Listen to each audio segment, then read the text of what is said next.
Hey, welcome back to the StartStrong Series, everybody. You've all been sending in your requests, and this video is going to be about the request I've had by far the most, gardening, and how to keep you safe, how to stretch afterwards and before. A lot of you are getting quite crumpled up, so let's see if we can help you out a little bit. Hit the subscribe, hit the thumbs up, let's get going.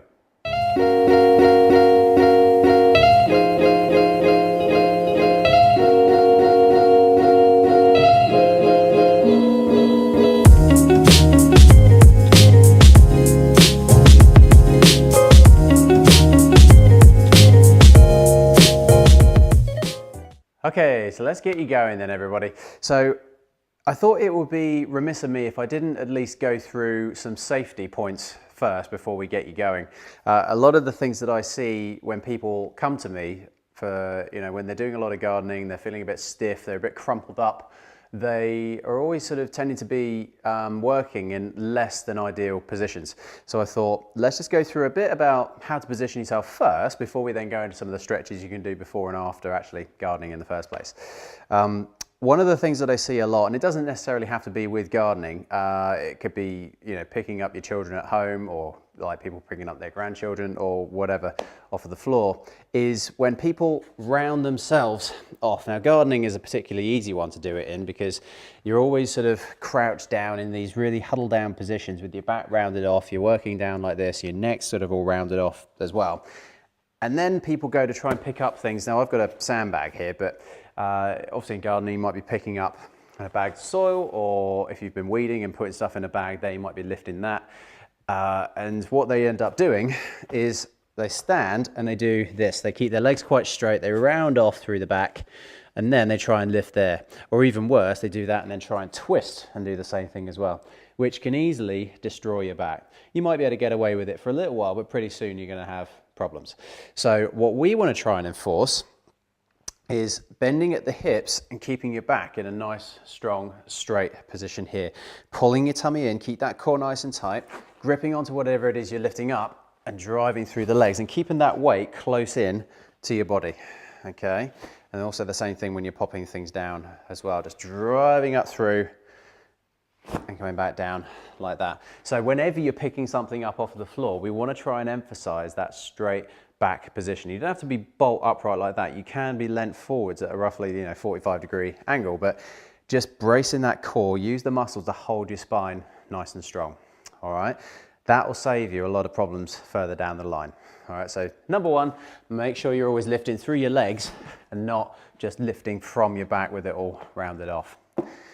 Now, in terms of positioning when you are actually gardening in general, you might find that sitting on a step or a low stool or something like that will help your position quite a lot. Because again, if you're knelt down, you're going to be closing things off a lot in through your hips and in through your legs, and also your back is going to be rounded off. If you're doing things on a low step like this, you can be moving yourself here and keeping your back in a much nicer position. Just try not to kind of huddle your neck down like this, like you're texting on a phone or something like that, and you're doing all these things in the garden. Try not to sort of always be crouching down like this. Try and keep your head upright and just leaning into these things like that. If, again, sitting down on a step is going to be a bit too much, try kneeling. If your knees will allow it, try kneeling down to make sure you have a pad underneath your knees, and that again can be a good way of working, but just make sure that you're not just rounding off and doing things here. We want to make sure that we're keeping your back straight, leaning into it and working like that. Try and be mindful of where you're positioning yourself when you are actually gardening in the first place. All right, so those are some of the positional things that I find when clients come to me. Now, when we're looking at stretching, what we want to try and remember is that there's a lot of areas of the body here that are going to be working, and a lot of areas of the body that are going to be closed off.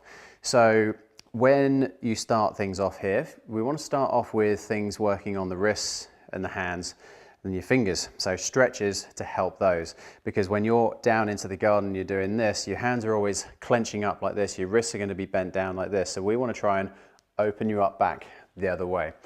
And a nice way I find to do this one is to have you down in a kneeling position. Again, if your knees allow it. There is another option I'll show you in a minute if you find that it's a bit too much on the knees there, if you can't kneel down. We want to try and kneel you down so that you're sitting onto your heels, but you're bringing your hands just down by the sides of your knees here. So your fingers are facing towards the wall behind you. A little bit of weight down into the floor. We're not really trying to force ourselves down, but just try and sink into it a little bit, get some weight onto those hands, and then just sit back a little bit. Okay, and what you can find is keeping the palm flat on the floor there, that you're going to get this lovely stretch right in down through the forearm, because also the muscles in the forearms get fried when we're doing a lot of work, because we forget how hard working the hand muscles are, our grip strength is. The muscles are always working, and we're always working in that position of grip as opposed to extension. So we want to try and just stretch those out a little bit. Now, with all of these, you could do these before gardening. Most times with exercise and things, I don't generally get people doing stretches before exercises. It doesn't really improve your performance at all. I generally tend to do sort of a bit of a warm-up, sort of mimicking kind of what you're going to be doing, but then also the stretches afterwards are really beneficial, really important. But with gardening, I would say stretches beforehand are a good thing to be doing. So stretching out the wrists. Now again, you don't need to do these for too long. I would say maybe hold for 2 or 3 big deep breaths. Once you've done the wrists, then we want to try and come up onto your fingers as well and bend those back a little bit. Now again, we're not putting much weight on through your hands here. I'm not sinking down too heavily onto this. All we're doing is just leaning back and trying to bend those fingers back a little bit and stretch them out. You may find you're kind of over here somewhere and you're really sort of stuck down. That means we've got a little bit of work to do there to try and loosen that off. But again, we're not forcing it. If you've got anything like arthritis and that, go gently. We're not looking to go crazy with this. And again, after a few deep breaths, we can relax out from that. Now, if you find that kneeling down is a little bit too much with these, what we can do is bring the hands together like so. This is a bit of a lighter version of that last one I just showed you. Pressing the hands in towards each other, keeping them close into your chest, and then just trying to lower gently down and see how far down you can go with the hands staying together. And we're going to try and stretch out through there, okay? Now again, hold for 2 or 3 big deep breaths. It's a nice day, isn't it? It's lovely to see. And then you can come up to the fingers from there, all right? And the nice thing about this as well, on both of these stretches, is you can add a bit of twist into it as well. The finger one especially, because there are different stretch points through the fingers that you may find that you feel a bit tight on with that as well. But again, trying to keep nice and close in and just lower gently down. All right. So then once you've done that, what we then want to try and do is stretch out across your chest here, all right? Now, whenever you're huddled down like that, these muscles get very, very stiff. And I've talked about this in previous videos where they get tight across the front, loose across the back, and you end up with this bad sinking posture. And that's what we want to try and avoid. So with the next one, I'll get you to bring your hands onto your lower back, like so, and then just squeeze the elbows together, all right? And what we're looking to do there is just stretch out across your front. So hands on the lower back, elbows squeeze in, and try and squeeze your shoulder blades together, and you'll feel a stretch right across the front and the top up here, okay? And that's what we want to try and do. And again, big deep breaths. Really try and open your chest.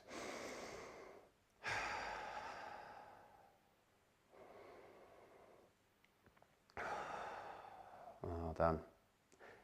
And then from there, we can also do the same thing by stretching out across the upper back. Now, generally speaking, I don't tend to do as many stretches for the back just because it gets stretched quite a lot anyway, but just to warm you up a little bit before we go into the actual gardening itself. Hand on top of each other, pushing forwards and then gently rolling the chin slowly down to the chest. So what we're looking for there is you're pushing your shoulder blades away. You're separating the shoulder blades forwards. So you're pushing your arms that way, and then you're gently tilting the chin down to really extend through that trapezius and rhomboids and everywhere around there, okay?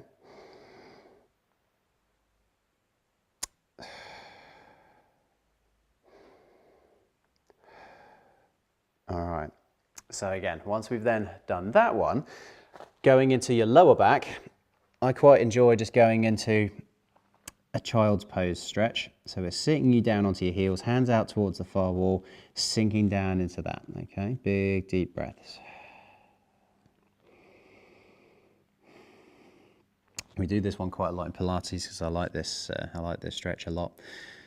And then I'm going to get you to go up into your hamstrings and into your calves. All right, so you're coming up to the top, like so, and then just pedaling through your feet. All right, so really try and lean back in those shoulders, pedal those feet gently up and down without losing the shoulder position.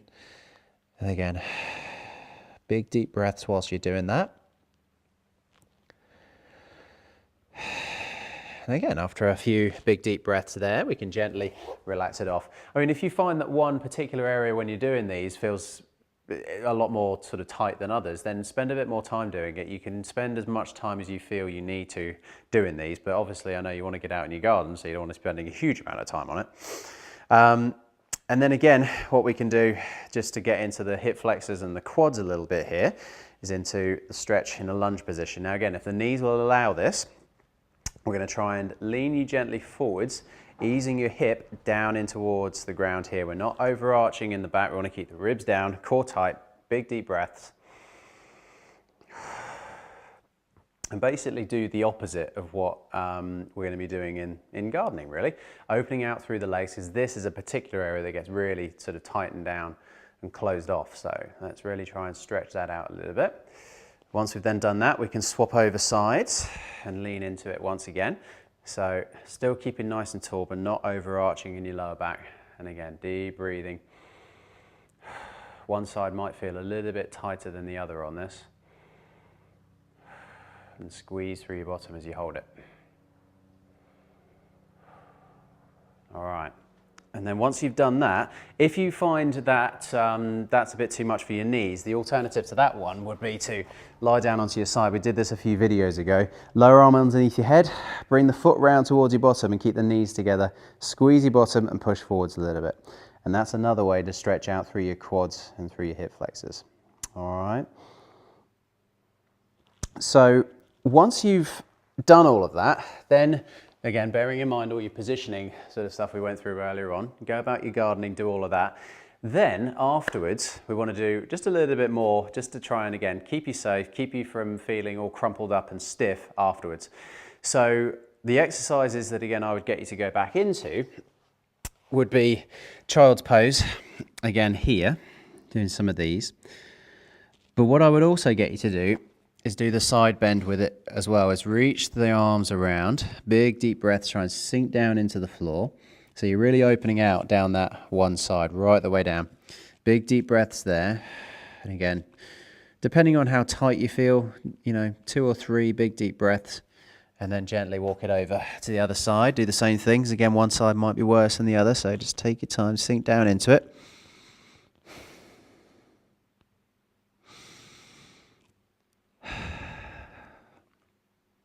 And stretch that out.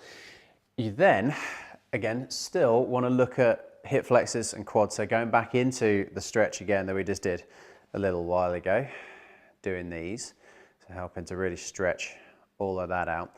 But also, I would say you want to try and focus on a bit of strengthening across the back as well. So if you combine that with some of the stretching across the front, that really, really helps. So if you do feel a bit tight across the front here, once again, you could come back into hands on lower back, squeezing the elbows together. That can be a nice one to open that up.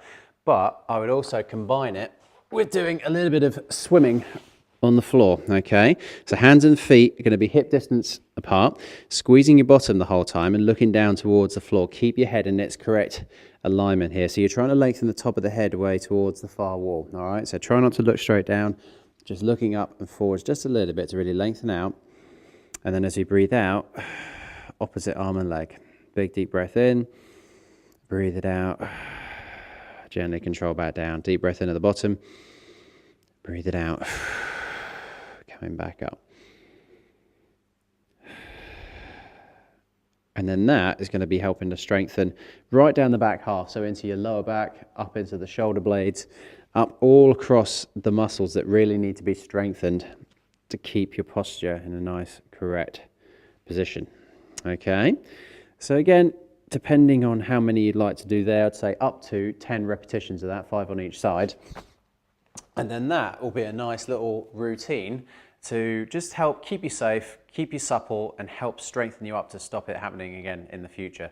Obviously, we do a lot of it in my Pilates classes, so if you're local, you want to come along and get involved with that and you know, sort of do a bit more of this, then you're more than welcome to. Hopefully this has all been of use to you. And again, if you've got any other themes, any other questions and that you want to try and have answered in future videos, just hit me up in the comments, let me know. I'd love to hear from you. In the meantime though, enjoy and hopefully see you all next time.